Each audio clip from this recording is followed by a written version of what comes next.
اسی طرف ہم دیکھ رہے ہیں کہ دیگر سیاسی جماعتیں تو پریشان ہیں انتخابات کے انعقاد کے حوالے سے. نون لیگ انتخابات کے انعقاد پر ابھی اتنی بات نہیں کر رہی، لیکن ایاز صاحب کہہ رہے بات ان کے لیے بھی نہیں بن رہی. کیا آپ کو لگتا ہے اس معاملے پر؟ دیکھیں میرا خیال جلسے کے حوالے سے میں تو آج اس کی کمنٹ نہیں کروں گا کہ کل سارا دن اس پہ لائیو کوریج ہوتی رہی اور جنرلی جو پرسیپشن بنا ہے وہ ساری قوم نے دیکھ انتخابات پر تحفظات یہ ٹھیک کہا انہوں نے کہ کراچی سے لے کر خیبر تک اس کا مطلب ان کی تنظیمی قوت ہے، وہ کر سکتے ہیں.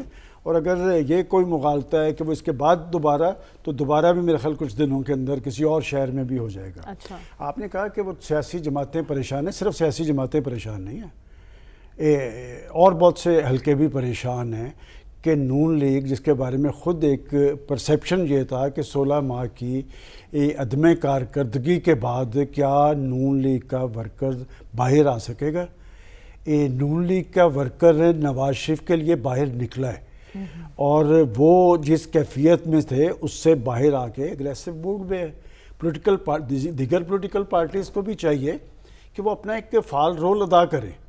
اور یہ جو آپ کا ٹاپک ہے بڑا اچھا ہے کہ صاف و شفاف انتخاب. صاف و شفاف انتخاب کا مطلب یہ ہوتا ہے کہ انتخابات کی ایک ساکھ ہو.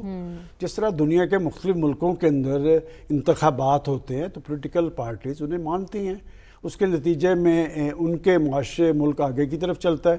اور اگر کوئی یہ سمجھتا ہے کہ جی صاف و شفاف انتخابات اس بات سے مشروط ہیں کہ 9 مئی کے جو مجرم ہیں ان کو سزا نہ ملے تو صاف و شفاف انتخاب ہے. اگر کوئی یہ سمجھتا ہے کہ جی جو لوگ ریاست یا ریاستی اداروں پہ حملہ آور ہوئے ہیں ان کے گرد قانون کا شکنجہ نہ کسا جائے، یہ نہیں ہونا. دیکھیں بات یہ کہ یہ اس لیے ضروری ہے کہ پاکستان کے اندر ایک عرصہ سے ایک کیفیت چل رہی تھی اور مغرب کی مثال دی جاتی تھی کہ وہاں پر اس لیے معاشرے مستحکم ہوتے ہیں، وہاں پر اس لیے استحکام ہوتا ہے کہ وہاں پر قانون کی بالادستی قائم کی جاتی ہے.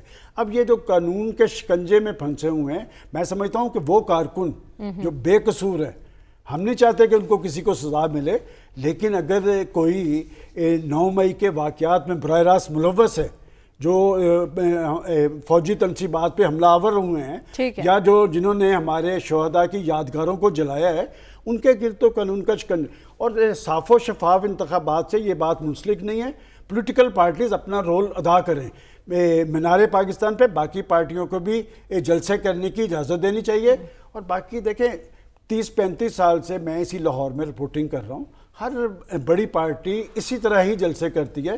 اور کسی بھی پولیٹیکل پارٹی کو میں آپ کا اپنا ریکارڈ بتا رہا ہوں، میں نے آج تک میں نے کل بھی بتایا تھا کہ 30 اکتوبر 2011 کے جلسے کی میں نے خود کوریج کی تھی. وہ ایک بھرپور جلسہ تھا. اور پولیٹیکل پارٹیز کے جلسوں کو ہمیں ڈیمیج نہیں کرنا چاہیے. اگر پاکستان کے اندر ہم یہ چاہتے ہیں کہ سیاست مضبوط ہو، جمہوریت ڈیلیور کرے اور یہ ساری چیزیں صاف اور شفاف انتخابات کے ساتھ منسلک ہیں. ایک بات میں ضرور کہوں گا کہ یہ جب یہ صاف اور شفاف انتخابات کی بات ہوتی ہے تو کوئی بلڈنگ بن رہی ہو تو وہاں پر ایک چنائی کا عمل ہوتا ہے. تو ایک آواز لگتی ہے کہ استاد جی مسالہ کیڑا تیار کرنا ہے، 1-4 دا یا 1-8 دا. اب 1-8 کا مسالہ نہیں تیار ہونا. تو بات یہ کہ جتنا پریشر بن چکا ہوا ہے، یہ 2018 والا الیکشن نہیں ہوگا. اب الیکشن اس پریشر کے اندر بہت بہتر ہوگا. میں یہ نہیں کہتا وہ صاف اور شفاف ہوگا. اب مسالہ 1-8 کا نہیں ہوگا تو 1-4 کا ہوگا. سلمان صاحب بات ہو رہی ہے سپریم کورٹ کی طرف ایک بار پھر سب کی نظریں اور ایک بار پھر فیصلے اب عدالت کرے گی الیکشن کے حوالے سے. دیکھیں مریم، جو میرے علم میں آپ نے کہا کہ درخواستیں دائر نہیں، یہ وہ کیسز ہیں جو پہلے سے کورٹ کے اندر موجود تھے. اور میرا خیال ہے کہ ایک دن کے الیکشن پہ تو کوئی تنازع ہے ہی نہیں ہے. یہ شاید وہ پرانے کیسز چلے آ رہے ہیں، اس پہ کورٹ لگ رہی ہے. اور میں تو ہمیشہ سے یہ کہتا آ رہا ہوں کہ جب پاکستان کے بڑے فیصلے پولیٹیکل پارٹیز خود نہیں کریں گی تو پھر پاکستان کی عدالت عظمیٰ کرے گی. اور اب وہ عدالت عظمیٰ بھی وہ نہیں ہے جو اپنا ایک خاص ایجنڈے کے تحت بیٹھتی ہے. دیکھیں ایک فیصلہ انہوں نے کر کے دیا ہے فل کورٹ میں، جس پہ تحریک انصاف نے بھی اس کی تائید کی ہے. فیصلہ وہی ہوتا ہے جو خود بولے کہ یہ عدل اور انصاف کے ساتھ منسلک ہے یا کسی سیاسی ایجنڈے کے تحت ہے. اور کورٹ کے اندر یہ معاملہ ہے، اس میں تو کوئی دو آرا نہیں کہ ساری پولیٹیکل پارٹیز، بلکہ میں اس میں خان اعظم کا بھی حوالہ دوں گا کہ وہ جب اسمبلیاں توڑ دی گئی تھیں وہ بھی یہ کہتے نظر آئے تھے کہ یہ صوبوں کے الیکشن علیحدہ علیحدہ درست نہیں ہے، الیکشن ایک ہی وقت میں ہونا چاہیے. بات یہ کہ پاکستان کی پولیٹیکل پارٹی کسی معاملے پہ تو کوئی کنسنسس ہونا چاہیے نا. اگر دیکھیں اپنا ایک سسٹم ہے, یہ ادارہ ایک سسٹم کے تحت چل رہا ہے, آپ اپنا سسٹم بھی بہتر نہیں بنا سکتے. اور اس سے پہلے انتخابی اصلاحات, ہر ایک گورنمنٹ کی اپنی اپنی انتخابی اصلاحات تھی. ابھی کچھ دیر پہلے کہا گیا کہ بعد میں معلوم ہوتا ہے. نہیں, بعد میں نہیں معلوم ہوتا, اسی دن اسی رات ہی پتہ چل گیا تھا جب RTS سسٹم بیٹھا تھا نا پوری پاکستانی کو. پھر جب الیکشن رزلٹس ڈیلے ہوئے تھے نا, اس سے بھی پتہ چل گیا تھا.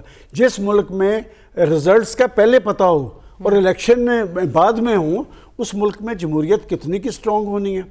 اور بات یہ کہ کس کے لیے کس کی تائید حاصل تھی وہ بھی سب کو پتہ ہے. میں اس لیے بار بار ایک بات دہرا رہا ہوں کہ 2018 میں جو بندوبست تھا وہ نظر آتا تھا کہ کن کے لیے ہو رہا ہے. ہم نہیں بیٹھ کے کہتے تھے کہ جناب مرکز اور صوبے میں ان کی حکومت بنے گی, پنجاب میں بھی ان کو حکومت.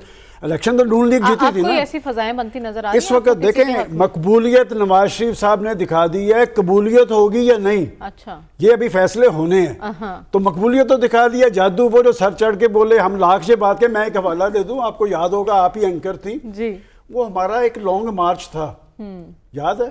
ہمارے فاضل دوست نے آ کے کہا کہ وہ چکوال سے بندے تو تیار سے بسا نہیں سی ملیاں. تو بات ہے وہ بسیں ملتی ہیں, وہ سارا بندوبست ساری سائنس سے یہ آگاہ ہے کہ کس طرح جلسے ہوتے ہیں. تو جلسہ تو انہوں نے کھڑکا دیے, یعنی آپ بھی کہہ رہے آگے دیکھیں کیسے بات ساری بندوبست. سلمان صاحب آپ کو کیا لگتا ہے کہ مغرب میں آنے والا رد عمل اپنی حکومتوں پر اثر انداز ہو سکتا ہے؟